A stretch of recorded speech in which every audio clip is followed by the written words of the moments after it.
এতক্ষণ পরে গুল্লু একটু আসলো আমার সাথে দেখা করতে। আমার সাথে অনেক গল্প এখন। গুড মর্নিং, সেই সাথে অনেক অনেক ভালোবাসা ও বড়দের প্রণাম জানিয়ে আজকের ব্লগটা শুরু করছি। আশা করছি ঈশ্বরের কৃপায় তোমরা যে যেখানে আছো ভালো আছো, সুস্থ আছো। তাহলে চলো, আমি সীমা আবারও এসে গেছি আরও একটা নতুন দিন তোমাদের সাথে ভাগ করে নিতে। প্রতিদিনের মতো আজকের সকালটা একই রকম ভাবে শুরু হয়নি গো। সকালে উঠে দেখছি মেয়ে হঠাৎ কান্নাকাটি করছে, আবার জ্বর এসেছে। এই যে তারপরে তুললাম, আগে এদিক ওদিকের কাজ না করে না আগে রান্না বসিয়েছি। একটু সিদ্ধ ভাত খাইয়ে ভাবলাম ওষুধটা আগে খাইয়ে দিই, কারণ ওষুধটা পেটে পড়লে শরীরটা একটু বেটার লাগবে।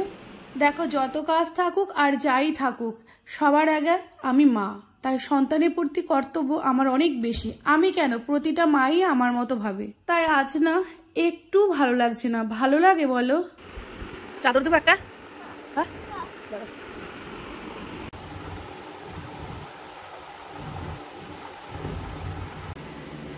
বাবুকে শুইয়ে দিয়ে আসলাম আর আমি এখন বসেছি কটা সিদ্ধ ভাত, ওই আলু বেগুন সিদ্ধ আর একটু ডাল আছে ও নিয়ে বসেছি।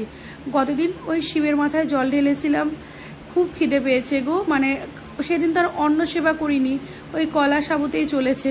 খুব খিদে পেয়েছে, এখন একটু খেয়ে নিই, খেয়ে আবার রান্নাটা করব। আর এদিকে আবার খেয়ে উঠে অনেকটা কাজ করে নিচ্ছি, বারবার মেয়ের কাছে ছুটতে হচ্ছে।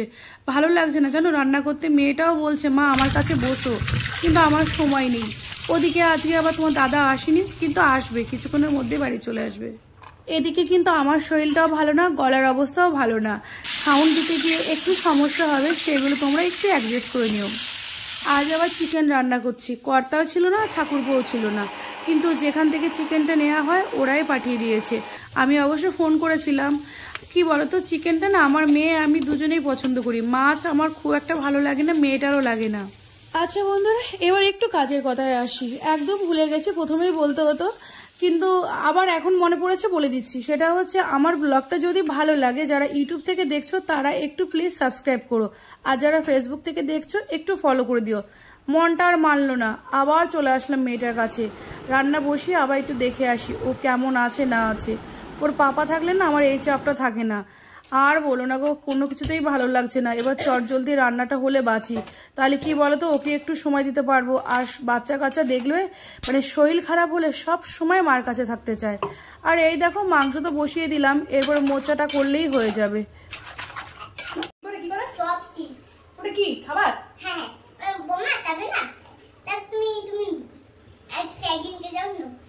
এতক্ষণ পরে গুল্লু একটু আসলো আমার সাথে দেখা করতে। গুল্লুর সাথে অনেক গল্প এখন।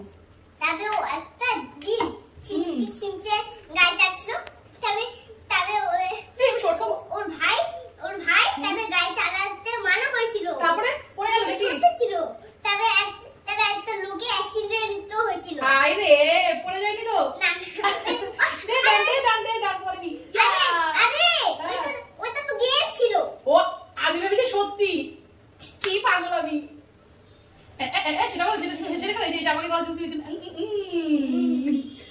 আজ আবার টমেটোটা পেস্ট করে দেব না, আসলে কি বলে তো, পেস্ট করেই দিতাম, কিন্তু মিক্সিটা ধোয়া হয়ে গেছে।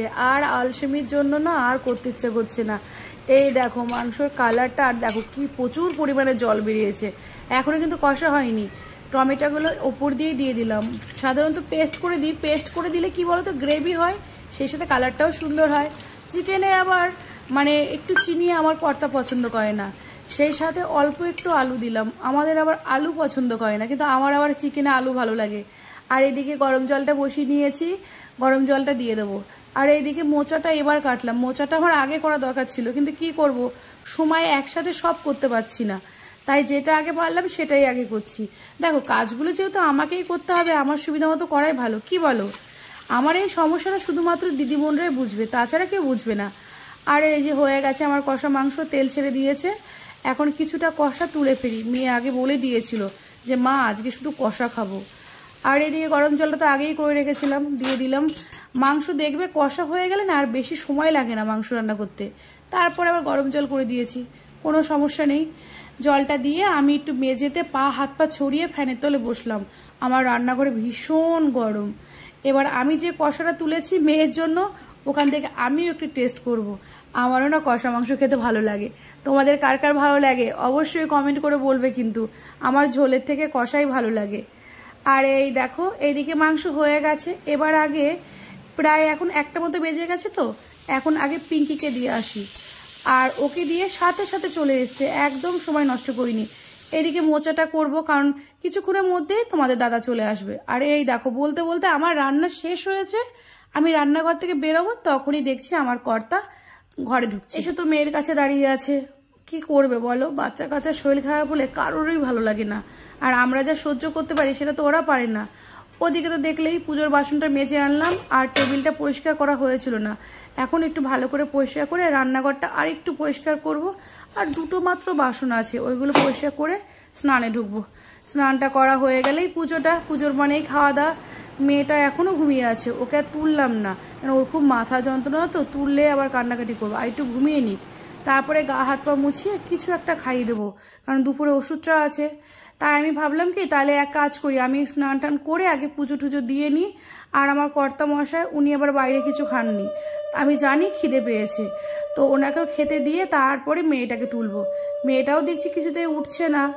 যাই, এই দেখো দেখতে দেখতে দেখতে পুজোটাও দেওয়া হয়ে গেল। আমার তো এখনও ঠাকুরঘর হয়নি, সিংহাসনও নেই, যা আছে ওতেই করি গো। এতেই যদি ভগবান কৃপা করে তাহলে একটু শান্তি পাবো।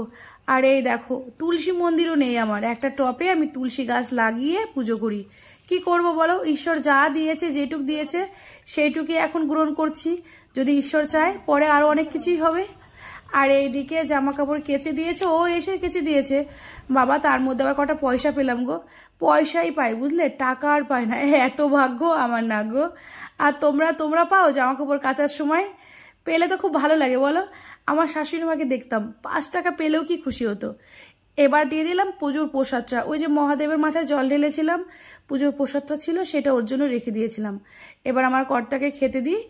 তেমন কিছু রান্না করিনি, দেখলেই তো এমনিতেই ভালো লাগছে না, তারপর আবার মেয়ের শরীর খারাপ, আমারও একটু নাকে নাকে কথা বাজছে।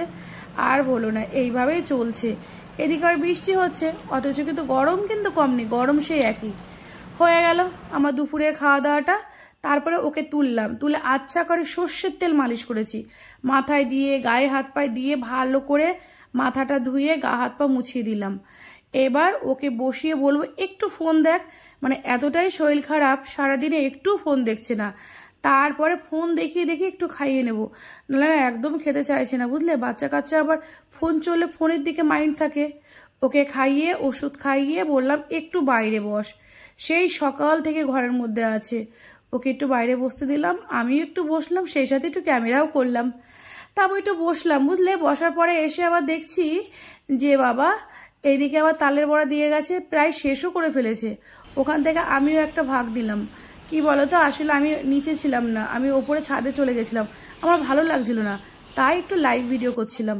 তারপর আর ভিডিওটা কন্টিনিউ করতে পারিনি। তারপরে ঠিক সন্ধ্যা 6:30টার সময় থেকে ভিডিওটা আবার কন্টিনিউ করলাম। গুড ইভিনিং বন্ধুরা, এখন সন্ধ্যা দেব, সন্ধ্যা দিয়ে ঠিয়ে চাটা বানাবো, চাটা খাবো, তারপরে আবার রাতের জন্য। আজকে বৃষ্টি হয়নি, বৃষ্টি হলেই বা কি গো, গরম তো সেই একই আছে। এখন চলে আসলাম চা করতে, মেয়েটাও বললো চা খাবে, 3 জনের জন্য 3 কাপ চা হবে। আর তোমরা বলো আজকে দিনটা কেমন কাটলো, অবশ্যই কমেন্ট করে বলো। কিন্তু আমার তো কি কাটলো না হলো দেখতেই পেলে। আচ্ছা তাহলে আজকের ব্লগটা এখানেই শেষ করছি, আবার আগামী দিন দেখা।